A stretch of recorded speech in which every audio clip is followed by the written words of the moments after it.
ಎಷ್ಟು ಇದೆ ಸರ್ ಎರೆಹುಳು ಗೊಬ್ಬರದ ತೊಟ್ಟಿಗಳು? ಏನಂದ್ರೆ 2 ತೊಟ್ಟಿನಾ? 4 ತೊಟ್ಟಿ ಇದೆಯಲ್ಲ. 4 ತೊಟ್ಟಿನಾ? 15ಕ್ಕೆ 5, 15ಕ್ಕೆ 5, 4 ತೊಟ್ಟಿ ಇದೆ. 1 2 3 4. ಒಂದೊಂದ್ರಲ್ಲಿ ನಮ್ಗೆ 5 ಟನ್ ಸಿಗುತ್ತೆ. 5ರಿಂದ 6 ಟನ್ ಸಿಗುತ್ತೆ. ನಮ್ಗೆ ವರ್ಷಕ್ಕೆ 40 ಟನ್ ನಾವು ಮಾಡ್ಕೊಳ್ತಾ ಇದೀವಿ ಈಗ. ಈಗ 40 ಟನ್ ಮಾಡ್ಕೊಳ್ತಾ ಇದ್ದೀವಿ. ಅದು ಒಂದೇ ಬ್ಯಾಚ್ ಮಾಡ್ಕೊಳ್ತೀವಿ. ಇನ್ನು ಮಾಡ್ಕೊಂಡ್ರೆ ನಾವು ಡಬಲ್ ಟ್ರಿಬಲ್ ಮಾಡ್ಕೊಂಡು 3 ತಿಂಗಳಿಗೆ ಒಂದು ಬ್ಯಾಚ್ ಮಾಡ್ಕೊಬೋದು ನಾವು. ಮಾಡ್ಕೊಂಡ್ರೆ ಎಲ್ಲ ಕಿಚನ್ ವೇಸ್ಟ್ ಎಲ್ಲ ಎಲ್ಲ ಕೊಟ್ಬಿಟ್ಟು ನೋಡಿ, ಅಲ್ಲಿ ನೋಡಿ ಕಾಣತ್ತಲ್ಲಿ, ಆ ಕಡೆ ಕಾಣುತ್ತೆ ನೋಡಿ. ಹಲೋ ಗೊಬ್ಬರ ಇದು ಅಲ್ಲೇನು ಬೇಲಿ ದಂಡಾಗಿ ಬೆಳೆಯುತ್ತೆ ಇದು ತಂದು ಅವಾಗ ಲಕ್ಕಿ ಸೊಪ್ಪು ಅಂತ ನಮ್ಮ ಕಡೆಯಲ್ಲಿ ಹೇಳ್ತೀವಿ. ಲಕ್ಕಿ ಸೊಪ್ಪು. ಇದರಲ್ಲಿ ಪೆಸ್ಟ್ ಕಂಟ್ರೋಲ್ಗೆ ಇದು ಭಾಳ ಸೂಕ್ತ ಇದು. ಎಲ್ಲದಕ್ಕಿಂತ ಪೆಸ್ಟ್ ಕಂಟ್ರೋಲ್ ಮಾಡಬೇಕು ಅಂದ್ರೆ ಬೀಜಗಳಲ್ಲಿ ಧಾನ್ಯಗಳಲ್ಲಿ ಹಾಕಿಟ್ರೆ ಇದನ್ನ ಬೇವು, ಲಕ್ಕೆ, ಹೊಂಗೆ, ತುಂಗೆ ಎಲ್ಲ ಬೀಜ ಹಾಕಿಟ್ರೆ ಅವು ಬೀಜ ಮೊಟ್ಟೆ ಇದ್ರೂ ಸಹ ಅದೇ ಮೊಟ್ಟೆ ಜರ್ಮಿನೇಷನ್ ಆಗಿ ಆಚೆ ಬಂದ್ರೂ ಸಹ ಇದರಲ್ಲಿ ಈ ಘಾಟ್ಸಲ್ಲಿ ಸತ್ತೋಗ್ತವು. ಇದು ನೋಡಿ ಪಾನ್ವಾಳ, ಇದು ನಾವೇ ಬೀಜ ಹಾಕೊಂಡು ಮಾಡಿದೀವಿ. ಮಳೆ ಇಲ್ಲ, ಎಲ್ಲ ಭೂಮಿಗೆ ಹಾಕಬೇಕು, ಮಳೆ ಇಲ್ಲ ಸರ್. ಇದು ಈ ಗಿಡ ತೊಗರಿ ಅಲ್ವಾ? ಇದು ತೊಗರಿ.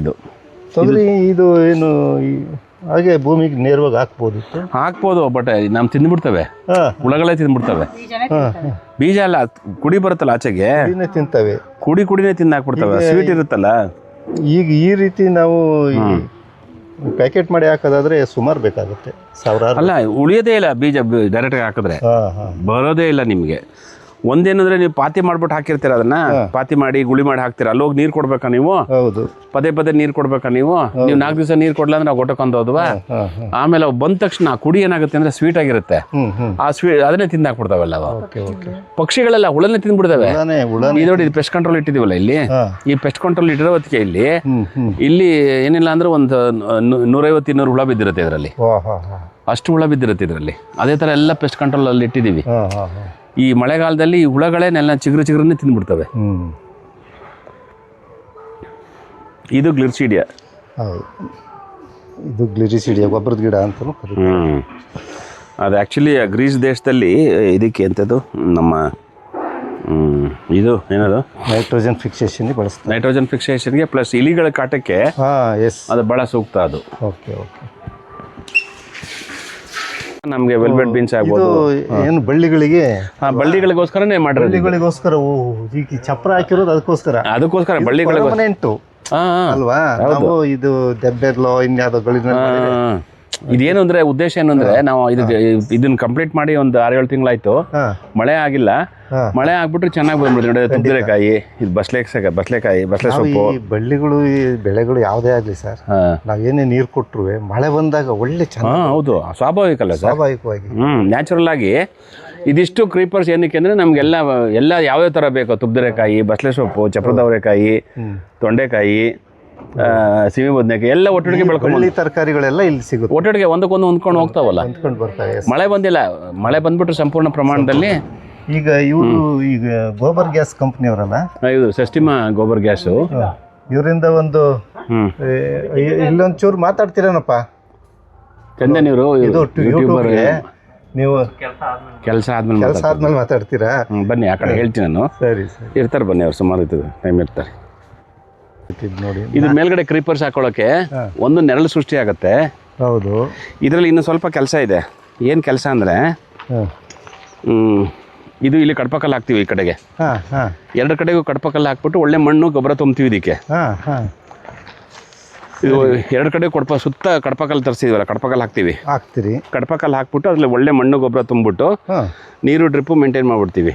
ಮೇಂಟೈನ್ ಮಾಡಿದಾಗ ನಾವು ಯಾವ ಥರ ಕ್ರೀಪರ್ಸ್ ಬೇಕಾದ್ರೂ ಮೇಂಟೈನ್ ಮಾಡ್ಬೋದು. ನೋಡಿ ಇಲ್ಲಿ ಪ್ಯಾಷನ್ ಫ್ರೂಟು ಸೂಪರ್ ಆಗಿ ಬರ್ತದೆ. ನೋಡ್ತೀರಾ, ಈಗ ಸೀಸನ್ ಪ್ಯಾಷನ್ ಫ್ರೂಟ್ಗೆ. ಇದು ಪ್ಯಾಷನ್ ಫ್ರೂಟ್ ಇದು, ಆಯ್ತಾ? ಆಮೇಲೆ ಇದು ನೋಡಿ, ಇದು ಬಂದು ಇದು ಏನದು ಚಪ್ರದವರೆಕಾಯಿ ಮಾತ್ರ ದಪ್ಪ ನೋಡಿ. ಅದು ಬೇಸಿಗೆಗೆ ಹೋಗಿದೆ, ಅದು ಮಳೆ ಬಂದ್ರೆ ಚೆನ್ನಾಗಿ ಬಂದ್ಬಿಡುತ್ತೆ. ಇದರಲ್ಲಿ ನಾವೇನೇನು ಹಾಕಿದ್ವಿ ಕಳಸಲಿ ಅಂದ್ರೆ ವೆಲ್ವೆಟ್ ಬೀನ್ಸು, ಪ್ಯಾಷನ್ ಫ್ರೂಟು, ಚಪ್ರದವರೆಕಾಯಿ, ತುಗ್ದಿರೆಕಾಯಿ 4 ದಂಡಿಯಾಗಿ ಬಂದಿತ್ತು. ಬೇಸಿಗೆಲೆಲ್ಲ ಒಣಗೋಗಿದೆ, ಈಗ ಮಳೆ ಬಂದಿಲ್ಲ. ಬಟ್ ಪ್ಯಾಷನ್ ಫ್ರೂಟ್ ಎಂಥದಿದ್ರು ಬಂದಿರುತ್ತೆ ನೋಡಿ. ಇಲ್ಲಿ ನೋಡಿ, ಇಲ್ಲಿ ಚಪ್ರದವರೆಕಾಯಿ ಇದೆಲ್ಲ ಸರ್ವೈವ್ ಆಗಿದೆ ನೋಡಿ. ಚಪ್ರದವರೆಕಾಯಿ ಉಳ್ಕೊಂಡಿದೆ. ಚಪ್ರದವರೇ ಹೋಗಿಲ್ಲ ಪೌಡ್ರ ಏನು. ನೋಡಿ ಪ್ಯಾಷನ್ ಫ್ರೂಟ್ ಎಷ್ಟಿದೆ ನೋಡಿ ಇಲ್ಲಿ, ಖಂಡಿತ ತುಂಬ ಡಜನ್ ಗಟ್ಟಲೆ ಹಿಡಿದಿದೆ ಅದು. S S. ಸೊ ಈ ಕ್ರೀಪರ್ಸ್ಗೆ ನಾವೆಲ್ಲ ಕಡೆ ಅವಕಾಶ ಮಾಡ್ತಾ ಇದೀವಿ, ವ್ಯವಸ್ಥೆ ಮಾಡ್ತಾ ಇದೀವಿ. ನೀವು ಕ್ರೀಪರ್ಸ್ಗೆ ಇಲ್ಲಿ ತಿಪ್ಪೆ ಮೇಲೆ ಮಾಡಿರೋದು ಮಲ್ಟಿಪರ್ಪಸ್, ಎರಡು ಥರದ ಉಪಯೋಗ ಆಗ್ತದೆ. ಹೌದು, ತಿಪ್ಪೆಗೆ ಬಿಸಿಲು ಬೀಳಬಾರ್ದು, ಹೌದು ಹೌದು. ತಿಪ್ಪೆಗೆ ನೆರಳಾಯಿತು, ಆ ನೆರಳು ಸುರಿಯಾಗಲಿಲ್ಲ ನಮಗೆ, ಅದು ಕೂಡ ಇನ್ಕಮ್ ಕೊಡ್ತು. ಹೌದು. ಇಲ್ಲಿ ಸನ್ಲೈಟ್ ಹಾರ್ವೆಸ್ಟಿಂಗು, ಸನ್ಲೈಟ್ ಹಾರ್ವೆಸ್ಟಿಂಗ್ ಎಷ್ಟು ಸಾಧ್ಯ ಅಷ್ಟು ಮ್ಯಾಕ್ಸಿಮಮ್ ಮಾಡಬೇಕು. ಇದು ಉತ್ತರ ಭಾರತದಿಂದ ತರಿಸಿದ್ದು, ಒಂದು ಸಕ್ಕರೆ ಕಾಯಿಲೆಗೆ ಒಳ್ಳೆ ಬಳ್ಳಿ ಅಂತ ಹೇಳಿ ತರಿಸಿದ್ದು. ಅದಷ್ಟು ಕರೆಕ್ಟಾಗಿ ಗೊತ್ತಿಲ್ಲ ನನಗೆ. ಅದು 4 ಬಳ್ಳಿ ಹಾಕಿ ನೋಡಿ, ಅದು ಮೇಲೆ ಬಂದಿತ್ತು, ಕವರ್ಗೆ ಹಾಕಿದ್ದು ಮೇಲೆ ಹಾಕಿದ್ದೀವಿ. ಅದು ಸಕ್ಕರೆ ಕಾಯಿಲೆಗೆ ಅದೇನೋ ಹೇಳ್ತಾರೆ ಹೆಸರು, ಅಮೃತ ಬಳ್ಳಿ ಟೈಪೇ ಕಾಣ್ತಾ ಇದೆ. ಅದೇ ಅದು ಒಂದಿರ್ಬೋದು ಸಕ್ಕರೆ ಕಾಯಿಲೆಗೆ. ಅದು ಚೆನ್ನಾಗಿ ಎದ್ಬಿಡುತ್ತೆ ಅದು ಮೇಲಕ್ಕೆ. ಸರ್ ಅಮೃತ ಬಳ್ಳಿಯ ರೀತಿನೇ ಇದೆ ಸರ್. ಅದೇ ಜಾತಿದಿರಬೇಕು. ಇದೆಲ್ಲ ನೋಡಿ ವೆಲ್ವೆಟ್ ಬೀನ್ಸ್, ಯಾವಾಗಲೂ ಒಂದ್ಸಲಿ ಬೀಜ ಬಿದ್ದಿರೋದು, ಅದು ಹಂಗಂಗೆ ಎದ್ಬಿಟ್ಟಿರುತ್ತೆ ಅದು. ಇದು ವೆಲ್ವೆಟ್ ಬೀನ್ಸ್ದಾ ಇರ್ಬೇಕು, ಅದೇ ಥರನೇ ಇದೆ. ಇದು ನೋಡಿ, ಇದು ಬಣವೆಗಿದು, ಇದು ಹುಲ್ಲುಗಳಿಗೆ ಹುಲ್ಲಿಂದ ಅಲ್ಲಿ ಸ್ಟೋರ್ಸ್ ಇದೆಯಲ್ಲ, ಆ ಸ್ಟೋರ್ಸಿನ ಜಾಗದಲ್ಲಿ ಹುಲ್ಲಿತ್ತು. ಈಗ ಈ ಹುಲ್ಲಿಗೆಸ್ಕರನೇ ಇದು ಮಾಡಿದ್ವಿ. 35ಕ್ಕೆ 25 ಫುಲ್ ಬಣವೆಗಿದು. ಇದು ಶೀಟ್ ಹಾಕ್ಬೇಕೀಗ. ಇದೆಲ್ಲ ಇದು ಹಾಕ್ಬಿಟ್ಟು ಇದರಲ್ಲಿ ದಬ್ಜಲ್ಲಿ ಹಾಕ್ಬಿಡ್ತೀವಿ. ದಬ್ಜಲ್ಲಿ ಹಾಕ್ಬಿಟ್ಟು ಇಲ್ಲಿ ಒಂದು ಸ್ವಲ್ಪ ಪ್ಲಾಟ್ಫಾರ್ಮ್ ಥರ ಮಾಡಿಬಿಟ್ಟು ಹುಲ್ಲು ಬಣವೆ ಒಟ್ಬಿಟ್ಟು ಪ್ಲಾಟ್ಫಾರ್ಮ್ ಮಾಡ್ಕೊಂಡು ಹುಲ್ಲಿನ ಬಣವೆ ಒಟ್ಟಲಿಕ್ಕೆ ಸುಸಜ್ಜಿತವಾದ ಬಣವೆ ಕೊಠಡಿ. ಅದೇ ಈಗ ನಾನು 35-40 ಹಸು ಬರುತ್ತೆ ಅಂದರೆ ಬೇಕಲ್ಲ ನಮಗೆ. ಹೌದು, ಬೇಕು ಅದಕ್ಕೆ. ಈಗ ಕೃಷಿ ಹೊಂಡ ನೋಡಲಿಕ್ಕೆ ಹೊರಡ್ತಾ ಇದ್ದೀವಿ. ಅದ್ಭುತ ನಿಮ್ಮ ಕೃಷಿ ಹೊಂಡ ಸರ್ ಇದು. ಹೌದು, ನಾವು ಹೋದ ಸರಿ ಬಂದಾಗಲೂ ನೋಡಿದ್ದೆ. ಯಾಕೆ ಅಂದರೆ ನ್ಯಾಚುರಲ್ಲಾಗಿ ಸಿಗುವಂಥದ್ದು. ಅದು ಮೊದಲೇ ಅಲ್ಲಿ ಗುಂಡಿ ಎಲ್ಲ ಸರ ಇತ್ತಾ? ಇಲ್ಲ, ಸುರ ಇರಲಿಲ್ಲ ಇಲ್ಲಿ. ಇದಿತ್ತು ಎಂಥದ್ದು, ಸುಣ್ಣ ಪರ್ಲಿತ್ತು, ಫುಲ್ಲು ಸುಣ್ಣ ಆಯ್ತು ಇಲ್ಲಿ. ಫುಲ್ ಸುಣ್ಣ ಆಯ್ತು ನೋಡಿ. ಇದು ಮರಗೆಣಸು. ಮರಗೆಣಸು 106 ಮರಗೆಣಸು ಹಾಕಿದ್ದೀವಿ ಎಲ್ಲ ಕಡೆ. 106 ಯಾವತ್ತೂ ತಿಂದಿಲ್ಲ ನಾವು, ಹಾಕ್ಕೊಂಡಿದ್ದೀವಿ, ಅದು ಹೋಗ್ತಾ ಇದೆ ಅದು. ಒಳಗಡೆ ಇರುತ್ತೆ ಅಲ್ಲಿ ಇರುತ್ತೆ, ತೆಗಿಬೇಕು, ತಿನ್ನಬೇಕು. ನೋಡಿ, ಇದೆ ನಮ್ಮ ಕೃಷಿ ಹೊಂಡ. 220 ಅಡಿಗೆ ದೊಡ್ಡ ಕೃಷಿ ಹೊಂಡ. 220 ಈ ಥರದ್ದು ಇನ್ನೊಂದಿದೆ ಅಲ್ಲಿ. ನೀವು JCB ವರ್ಕ್ ಮಾಡಿಸಿ ತೆಗ್ಸಿದ್ರಾ? ಇಟಾಚಿ, JCB, ಸ್ಟೋನ್ ಬ್ಲಾಸ್ಟಿಂಗು, ಬ್ರೇಕರು ಎಲ್ಲ ಬಳಸಿ. ಇದು ಅರ್ಧ ಎಕರೆ ಬರುತ್ತೆ, 15 ಅಡಿ ಆಳ. ಅರ್ಧ ಎಕರೆ 15 ಅಡಿ. ಹತ್ತತ್ರ 1,09,00,000 ಲೀಟರ್ ಹಿಡಿಯುತ್ತೆ ಇದರಲ್ಲಿ. 220 ಬೈ ಕೋಟಿಗಟ್ಟಲೆ 1 ಕೋಟಿ ಚಿಲ್ಲರೆ ನೀರು ಹಿಡಿಯುತ್ತೆ ಇದು. ಸೂಪರ್, ಭಾಳ ಅದ್ಭುತ. ಮತ್ತೆ ಇದು ಗೇಟ್ ಸಿಸ್ಟಮ್ ತೋರಿಸ್ತೀನಿ ಬನ್ನಿ.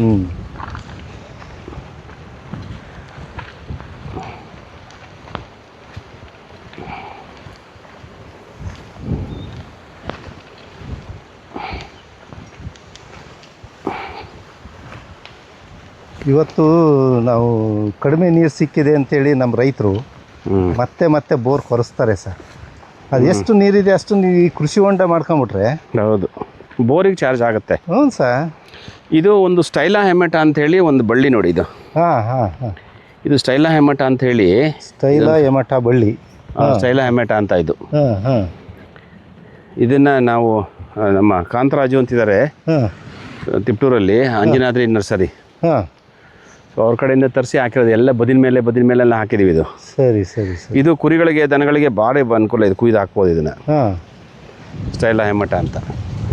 ಆದರೆ ಇನ್ನೊಂದು ಇದ್ರದ್ದು ನಾನು ಕೇಳಿದ್ದೆ, ಇದು ಇದ್ದರೆ ಬೇರೆ ಕಳೆಗಳು ಬರೋದಿಲ್ಲ ಅಂತ. ಹೌದೌದು, ಸಾಧ್ಯ ಇಲ್ಲ.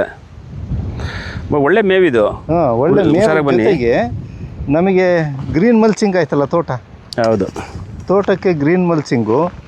ಬೇರೆ ಈ ಹಾನಿ ಬೇರೆ ಇವಿರ್ತಾವಲ್ಲ, ಮುಟ್ಟಿದ್ರು ಮುನಿ ಮುಳ್ಳಿರುತ್ತೆ, ಓಡಾಡಕ್ಕಾಗಲ್ಲ, ಅಂಥವೆಲ್ಲ ಹುಟ್ಟೋದೇ ಇಲ್ಲ ಅಂತ. ಹೌದು, ಇದೇ ನಾನು ಹೇಳಿದ್ದು ದತ್ತನ ಕಟ್ಟೆ ಅಂತ. ಇದು ಹತ್ತಿರ 1,500 ಅಡಿ ಇದೆ ಇದು ಉದ್ದಕ್ಕೆ. ಅಲ್ಲಿ ಒಂದು ಗೇಟ್ ಕೋಡಿ ಇದಿದೆ, ಕೋಡಿ ಇದೆ. ಆ ಕೋಡಿನ ರಿಪೇರಿ ಮಾಡೋ ಹೊತ್ತಿಗೆ ಇಲ್ಲಿಗೆ 1,500 ಅಡಿ ನಿಂತಿದೆ, ನೀರು ನಿಲ್ಲುತ್ತೆ. ಇಲ್ಲಿಂದ ಹತ್ಲಾಗೆ 3-4 ಸಾವಿರ ನೀರು ನಿಲ್ಲುತ್ತಿದ್ದು. ಮಳೆ ಇಲ್ಲ ಈಗ. ಮಳೆ ಬಂದ್ಬಿಟ್ರೆ ಇದು ಫುಲ್ಲು ನೀರಿರುತ್ತೆ. ಇದು ನೀರಿರುತ್ತೆ. ಇದು ನೋಡಿ ನಮ್ದು ಸ್ಕ್ರೂ ಗೇಟು ಅಥವಾ ತೂಬ್ ಗೇಟ್ ಅಂತೀವಲ್ಲ, ಇದು ತೂಬ್ ಗೇಟ್. ಇದು ತೂಬ್ ಗೇಟು ಈಗ ದೊಡ್ಡ ಡ್ಯಾಮ್ಗೆ, ಕೆರೆಗಳಿಗೆ ಮಾಡಿರ್ತಾರೆ. ಆ ಥರ ತೂಬ್ ಗೇಟ್ ಮಾಡಿಸಿದಿರಲ್ಲ ಸರ್? ಹೌದು, ಈ ಥರದ 3 ಗೇಟ್ ಇದೆ. ಈ ಥರ 3 ಗೇಟ್ ಇದೆ. ಇಲ್ಲಿ ಒಂದು ಬರ್ತದೆ, ಅಲ್ಲೊಂದಿದೆ, 3 ಮುಂದೆ ಇದೆ, 3 ಗೇಟ್ ಇದೆ ಈ ಥರದ್ದು. ಇದೇನಾಗುತ್ತೆ ಅಂದರೆ ಇಲ್ಲಿ ಈ ಕಡೆಯಿಂದ ಒಂದು 1000 mm ಅಂದರೆ 4 ಅಡಿದು ಪೈಪ್ ಹಾಕಿದ್ದೀವಿ, ಪೈಪ್ ಇಟ್ಟಿದ್ದೀರಿ. ಆ ಪೈಪ್ ಅಲ್ಲಿಂದ ಒಂದು ಬರುತ್ತೆ. ಇದು ಎಂಟಿ ಚೇಂಬರ್, ಇದು ಎಂಟಿ ಚೇಂಬರ್, ಇದು ಎಂಟಿ ಚೇಂಬರು. ಎಂಟಿ ಚೇಂಬರು. ಈ ಎಂಟಿ ಚೇಂಬರ್ಲಿ ನಾವು ಮಣ್ಣು, ಕಡಪಕಲ್ಲು, ಸಿಮೆಂಟಿನ ಚೀಲಗಳಲ್ಲಿ ಮಣ್ಣೆಲ್ಲ ತುಂಬಿಟ್ಟು ಇದನ್ನ ಕ್ಲೋಸ್ ಮಾಡಿಬಿಟ್ಟು ಕೇಕ್ ಜಾಮ್ ಮಾಡಿಬಿಡ್ತೀವಿ. ಇದನ್ನ ಯಾಕೆ ಕೇಕ್ ಜಾಮ್ ಮಾಡಿದೀವಿ ಅಂದರೆ, ಈ ಟ್ಯೂಬ್ ಗೇಟಲ್ಲಿ ಏನು ಒಂದು ಡಿಸಡ್ವಾಂಟೇಜ್ ಏನಂದರೆ ಇದು ಫ್ಲಡ್ನ ಕಂಟ್ರೋಲ್ ಮಾಡುತ್ತೆ, ಬಟ್ ವಾಟರ್ ಟೈಟ್ ಅಲ್ಲ ಇದು. ಹೌದು, 100% ವಾಟರ್ ಟೈಟ್ ಅಲ್ಲ ಇದು. 100% ವಾಟರ್ ಟೈಟ್ ಆಗಬೇಕು ಅಂದರೆ ಈ ಥರ ಮಣ್ಣು ಪ್ಯಾಕ್ ಮಾಡಿ ಒಂದು ಕೇಕ್ ಪ್ಯಾಕ್ ಮಾಡಿದಾಗ ನಮಗೆ ಇದು 100% ವಾಟರ್ ಟೈಟ್ ಆಯಿತು. ಆಯಿತಾ? ಇದು ಮಾಡಿರಲಿಲ್ಲ ಅಂದರೆ ಇದು ತುಂಬಿದ್ದಾಗ ದಿವಸಕ್ಕೆ ನಿಧಾನಕ್ಕೆ 10,000 15,000 ಲೀಟರ್ ನೀರು ಆಚೆಗೆ ಹೋಗ್ತಾನೆ ಇರುತ್ತೆ. ಅದನ್ನು ಫ್ಲಡ್ ನಿಲ್ಲಿಸುತ್ತೆ, ವಾಟರ್ ಟೈಟ್ ನಿಲ್ಲಿಸಲ್ಲ ಅದು. ಸೊ ಇದಕ್ಕೋಸ್ಕರ ಈ ಟ್ಯೂಬ್ ಗೇಟ್ ಮಾಡಿ ಇಲ್ಲೊಂದು ಚೇಂಬರ್ ಮಾಡಿದ್ದೀವಿ. ಮತ್ತು ಇಲ್ಲಿ ಒಂದು ಇದನ್ನ ತೆಗೆದಿದ್ರೆ ಫಿಶ್ ಗೇಟ್ ಅಂತೇಳಿ ಒಂದು ಫಿಶ್ ಗೇಟ್ ಹಾಕಿದೆ. ಫಿಶ್ ಇರುತ್ತಲ್ಲ ಒಳಗಡೆ, ಆ ಫಿಶ್ ಆಚೆ ಹೋಗ್ಬಾರ್ದು ಅಂತೇಳಿ ಮೆಶ್ ಹಾಕ್ಬಿಟ್ಟು ಇಲ್ಲೊಂದು ಫಿಶ್ ಗೇಟ್ ಹಾಕಿದ್ದೀವಿ. ಸೊ ಇದು ನಮ್ಮ ಗೇಟ್ ಸಿಸ್ಟಮ್. ಈ ಥರದ್ದು 3 ಗೇಟ್ ಸಿಸ್ಟಮ್ ಮಾಡಿದ್ದೀವಿ ನಾವು. ಗ್ರೇಟ್ ಸರ್, ಆಯ್ತಾ? ಗ್ರೇಟ್. ಆಮೇಲೆ ನೀವು ತೊಡಗಿಸ್ಕೊಂಡ್ಬಿಟ್ಟಿದ್ರಿ ಬಿಡಿ ಇದರಲ್ಲಿ. ಆಮೇಲೆ ಇದು ತುಂಬಿದಾಗ ಇದು ಒಳಗಡೆಯಿಂದ ನಮಗೆ ಫ್ಲಡ್ ಆಗುತ್ತಲ್ಲ ಮಳೆ ನೀರು ಆಚೆ ಹೋಗ್ಲಿಕ್ಕೆ ಇದು ಕೋಡಿ ಬಾಯಿ. ಇದು ಈ ಕೋಡಿ ಬಾಯಲ್ಲಿ ಪೈಪ್ ಕೊಟ್ಟಿದ್ದೀವಿ ನೋಡಿ, ಆ ಕೋಡಿ ಬಾಯಲ್ಲಿ ಆಚೆಗೆ ಹೋಗುತ್ತೆ ಅಲ್ಲೇ. ಒಂದು ಪಕ್ಷ ಇದು ಕೊಟ್ಟಿರಲ್ಲ ಅಂದರೆ ಇದನ್ನ ಇದಿರಲಿಲ್ಲ ಅಂದರೆ ಆ ಬದಗಳೆಲ್ಲ ಬೀಳುತ್ತೆ. ಆಲ್ರೆಡಿ ಇದೆ ಇದು, ಪ್ಲಸ್ ಅವು ಇವು ಎಲ್ಲ ಸೇರಿ ಮಳೆ ಬಂದಿದ್ದ ನೀರೆಲ್ಲ ಸೇರಿ ಇಲ್ಲಿಗೆ ಬರುತ್ತೆ. ಇದು 1.5 ಲಕ್ಷ ಲೀಟ್ರು ಚೆನ್ನಾಗಿ ಭರ್ಜರಿ ಮಳೆ ಬಂದರೆ ಇದು ತುಂಬ್ಕೊಂಡ್ಬಿಡುತ್ತೆ ನಮಗೆ. ಇದ್ರ ಕೆಪಾಸಿಟಿ 1.5 ಲಕ್ಷ ಲೀಟ್ರು ತುಂಬ್ಕೊಳತ್ತೆ ಇದು. ಅಲ್ಲ, ಇಲ್ಲಿ 1.5 ಲಕ್ಷ ಲೀಟ್ರು, ಮತ್ತೆ ಆ ಮನೆಗಳದ್ದು ಎಲ್ಲ ಸ್ಟೋರೇಜ್ ಅದು ಬೇರೆ, ಅದು ಕುಡಿಯೋ ನೀರು ಅಲ್ಲ, ಅದು ಬೇರೆ 1.5 ಲಕ್ಷ ಲೀಟ್ರು. ಅದು ಬೇರೆ ಸರ್, ಅದು ಕುಡಿಯೋ ನೀರು ಅದು ಬೇರೆ, ಇದು ಬೇರೆ. ಅದನ್ನೇ ಹೇಳ್ತಿದ್ದೀನಿ. ಅಂದ್ರೆ ರೈನ್ ವಾಟರ್ ಹಾರ್ವೆಸ್ಟಿಂಗು ಎಷ್ಟು ನೀಟಾಗಿ ಮಾಡಿಸಿದಿರಿ ಅಂದ್ರೆ. ಹೌದು, ತುಂಬಾ ಚೆನ್ನಾಗಿದೆ ನೋಡಿ. ಇಲ್ಲಿ ಆಗುತ್ತಲ್ಲ ಸರ್, ಇಲ್ಲಿ ಈ ನೀರನ್ನು ಯಾತಕ್ಕೆ ಬಳಸ್ತೀರಿ? ಇದು ಇಲ್ಲೇನಂದ್ರೆ ನಮ್ಮ ಹತ್ರ ಇದೇನು ಅಂದ್ರೆ ನಮ್ಮ ಹತ್ರ 4 ಬೋರ್ ಇದೆ. 4 ಬೋರಲ್ಲಿ ಸಾಕಷ್ಟು ನೀರಿಲ್ಲ. ಆಮೇಲೆ ಕರೆಂಟ್ ಇದ್ರೆ ನೀರಿರಲ್ಲ. ಸೊ 3 ಫೇಸ್ಗೆ ಸಾಕಷ್ಟು ನೀರಿಲ್ಲ. ಆಮೇಲೆ ಕರೆಂಟ್ ಇರಲ್ಲ ನಮಗೆ. ಹೌದು, ಕರೆಂಟ್ ನಮ್ಗೆ ನೈಟ್ ಬರುತ್ತಲ್ಲ ಸಿಂಗಲ್ ಫೇಸು IP. ಸೊ ಆವಾಗ ನಮ್ದು 3 ಬೋರ್ದು ಇಲ್ಲಿಗೆ ತರ್ತೀವಿ. 3 ಬೋರ್ಡ್ ನೀರು ಇಲ್ಲಿಗೆ ತರ್ತೀವಿ. ಇಲ್ಲಿಗೆ ತರ್ತೀವಿ. ಇಲ್ಲಿ ಪ್ಲಸ್ ಮಳೆ ನೀರಾದ್ರೆ ಇಲ್ಲೆಲ್ಲ ಇದ್ರ ನೀರೆಲ್ಲ ಇಲ್ಲಿಗೆ ಬರುತ್ತೆ. ಇದನ್ನ ಅಲ್ಲಿಗೆ ಪಂಪ್ ಮಾಡ್ತೀವಿ. 2.5 ಲಕ್ಷ ಲೀಟರ್ ಇದೆಯಲ್ಲ, ಅಲ್ಲಿಗೆ ಪಂಪ್ ಮಾಡ್ತೀವಿ. ಈಗ 3 ಫೇಸ್ ಹಾಕಿದ್ರೆ ಕರೆಂಟ್ ಬಂದಾಗ ಅಷ್ಟು ನೀರಿಲ್ಲ, ಸಿಂಗಲ್ ಫೇಸ್ಗೆ ಅಷ್ಟೇ ನೀರಿರೋದು. ಸೊ ಸಿಂಗಲ್ ಫೇಸ್ ಇಲ್ಲಿಗೆ ತರ್ತೀವಿ.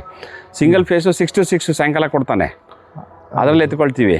ಇಲ್ಲಿಗೆ ತರ್ತೀವಿ. ಒಂದು ನೀರಿದ್ರೆ ಕರೆಂಟ್ ಇಲ್ಲ, ಸೊ ಅದಕ್ಕೆ ಇಲ್ಲಿ ತಂದು ಹಾಕ್ಕೊಳ್ತೀವಿ. ಬೋರ್ಗಳಿಂದ ಸಿಂಗಲ್ ಫೇಸ್ ಕರೆಂಟ್ ಇದ್ದಾಗ ಇಲ್ಲಿ ತಗೊಂಬಂದು ಇಲ್ಲಿಂದ ಅಲ್ಲಿಗೆ ಹಾಕ್ಕೊಳ್ತಾ ಆಯ್ತಾ? ಬನ್ನಿ, ನಿಮಗೆ ಚಪ್ಪಲ್ ಹಾಕೊಳ್ಳಿ ಸರ್. ಅಲ್ಲ, ಆಮೇಲೆ ಹಾಕ್ಕೊಳ್ತೀನಿ ಬನ್ನಿ, ಪರವಾಗಿಲ್ಲ. ಸ್ವಲ್ಪ ಅಕ್ಯುಪಂಚರ್ ಆಗುತ್ತೆ. ಮೇಡಮ್ ಓಡಾಡ್ತಾರಲ್ಲ ಬಿಸಿಲಲ್ಲಿ. ಇಲ್ಲ, ಅವರು ಸ್ವಲ್ಪ ಹಿಂದೆ ಎಳಿತಿದ್ದಾರೆ. ನೀವು ರೆಸ್ಟ್ ಮಾಡಮ್ಮ. ಅಲ್ಲ, ಡೈನಿಂಗಲ್ಲಿ ಕೂತ್ಕೊಂಬಿಡಿ ಆರಾಮಾಗಿ. ಇದು ಮಕ್ಕಳಿಗೋಸ್ಕರ ಟಾಯ್ಲೆಟ್ ಮಾಡ್ತಾ ಇರೋದು. ಗೆಸ್ಟ್ ಹೌಸ್ ಇದೆಯಲ್ಲ ಅಲ್ಲಿ, ಇದು ಮಕ್ಕಳಿಗೋಸ್ಕರ ಟಾಯ್ಲೆಟು ಬಾತ್ರೂಮ್ ಇದು. Right sir. ಅಲ್ಲಿ ಅಷ್ಟು ಎತ್ತರದಲ್ಲಿ 4 ಟ್ಯಾಂಕ್ ಹೇಳ್ತೀನಿ. ರೈಟ್, ಇಲ್ಲಿಂದ ಹೋಗ್ಬಿಡೋಣ. ಇದು ಮಕ್ಕಳಿಗೋಸ್ಕರ ಟಾಯ್ಲೆಟು, ಮಕ್ಕಳು ಅದು septic tank, 2 septic tank alternative. ಮತ್ತು ಇಲ್ಲಿ ನೋಡಿ,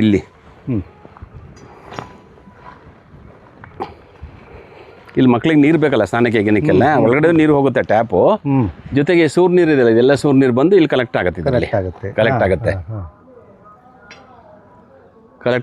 ಕಲೆಕ್ಟ್ ಆಗಿ ಇನ್ನು ಸ್ವಲ್ಪ ಇಲ್ಲಿ ತನಕ ಹೈಟ್ ಬರುತ್ತೆ. ಇದು ಹೈಟ್ ಬರುತ್ತೆ. ಇನ್ನೊಂದು 2 ಅಡಿ ಹೈಟ್ ಮಾಡಿಸ್ತೀರಿ? ಹೌದು, ಹೈಟ್ ಬರುತ್ತೆ. ಇಲ್ಲಾಂದ್ರೆ ಕೆಳಗೆ ಉಳ್ಕೊಳ್ತಾವೆ ಮಕ್ಕಳು. 128 ಅಕ್ಷಯಕಲ್ಪ ಮಾದರಿ ಕೊಟ್ಟಿಗೆ. ಅದು ಯಾವುದು ಕೊಟ್ಟಿಗೆ? ಇದು ಫುಲ್ಲು ಇಲ್ಲಿ ಕೊಟ್ಟಿಗೆ ಮಾಡ್ತಿದ್ದೀರಿ ಈಗ? ಹೌದು, ಇದು ಫುಲ್ ಕೊಟ್ಟಿಗೆ. ಇದ್ರದ್ದು ಪರಿಕಲ್ಪನೆ ಹೆಂಗೆ ಅಂತ ಹೇಳ್ತೀನಿ ನೋಡಿ. ಇದು ದಕ್ಷಿಣದ ಬಾರ್ಡರ್ ಲೈನ್. ಇದು ದಕ್ಷಿಣದ ಬಾರ್ಡರ್ ಲೈನ್. ಇದು ಇಲ್ಲಿ ಮೆಶ್ ಬಂದ್ಬಿಡುತ್ತೆ. ಅಲ್ಲೇನು ಗ್ರಿಲ್ಸ್ ಇದೆಯಲ್ಲ, ಅಲ್ಲಿ ಹಾಕ್ತಾ ಇದೀವಲ್ಲ, ಅದೇ ತರ ಗ್ರಿಲ್ ಬಂದ್ಬಿಡುತ್ತೆ, ಮೆಶ್ ಬಂದ್ಬಿಡುತ್ತೆ. ಈ ಪೆಡಾಕ್ ಸಿಸ್ಟಮ್ ಅಂತಾರೆ. ಪೆಡಾಕ್ ಸಿಸ್ಟಮ್ ಅಂದ್ರೆ ದನಗಳನ್ನ ಫ್ರೀಯಾಗಿ ಬಿಡೋದು, ಓಡಾಡ್ಲಿಕ್ಕೆ ಫ್ರೀಯಾಗಿ ಬಿಡೋದು, ನೀರಿಗೆ ವ್ಯವಸ್ಥೆ ಮಾಡೋದು, ಮೇವಿಗೆ ವ್ಯವಸ್ಥೆ ಮಾಡೋದು, ಅದಕ್ಕೆ ಪೆಡಾಕ್ ಸಿಸ್ಟಮ್ ಅಂತೀವಿ. ದನಗಳು ಫ್ರೀ ಆಗಿದ್ರೆ ಅವಾಗ ಸ್ಟ್ರೆಸ್ ಫ್ರೀ ಇರ್ತದೆ, ಅವ್ರಿಗೆ ಒತ್ತಡ ಇರಲ್ಲ. ಅವಕ್ಕೆ ಮುಗ್ದಾರ ಹಾಕಿ ಕಟ್ಟಿಡು ಅಂತ. ಸೊ ದಿವಸಕ್ಕೆ 2 ಸಲ ನಾವು ಊಟ ಕೊಟ್ಟರೆ ಸಾಕು ದನಗಳಿಗೆ. ಬೆಳಗ್ಗೆ ಒಂದ್ಸಲಿ, ಒಂದೇ ಸರಿ ಅಕ್ಷಯಕಲ್ಪ ಅಲ್ಲ ಬೆಳಗ್ಗೆ ಒಂದ್ಸಲಿ ರಾತ್ರಿ ಒಂದ್ಸಲಿ ಟೈಮ್ ಕೊಡ್ತಾರೆ. ರಾತ್ರಿ ಒಂದ್ಸಲಿ ಸಾಯಂಕಾಲ ಒಂದ್ಸಲಿ ಹಾಕ್ಬಿಡ್ತಾರೆ. ಬೆಳಗ್ಗೆ ಎಲ್ಲ ಹಾಲು ಕರ್ಕೊಂಡು ಒಂದ್ಸಲಿ ಹಾಕ್ಬಿಡ್ತಾರೆ. 2 ಸಲ ಹಾಕ್ತಾರೆ. 2 ಸಲ ಹಾಕ್ಲೇಬೇಕು ನಾವು. ಅದು ಇದು ಯಾವುದು ಮಿಕ್ಸ್ ಬರುತ್ತಲ್ಲ, ಮಿಕ್ಸ್ ಮಾಡಿ ಎಲ್ಲಾನು ಅದೇನು TMC TMC total mix ratio ಅಂತ ರೇಷನ್ ಬರುತ್ತಲ್ಲ, ಅದನ್ನು ಹಾಕಿ ಆ ಪದ್ಧತಿಯಲ್ಲಿ ಅಲ್ಲಿ ಸೆಂಟ್ರಲ್ಲಿ ಗೊಂದಿಗೆ ಮಾಡ್ತಾ ಇದ್ದಾನೆ. ತೋರಿಸ್ತೀನಿ ನಾನು. ಇದು ದಕ್ಷಿಣದ್ದು ಪೆಡ ಹಾಕಿದ್ದು, ದಕ್ಷಿಣದ್ದು. ಸೊ ಇದನ್ನು ಬನ್ನಿ ತೋರಿಸ್ತೀನಿ ಇಲ್ಲಿ.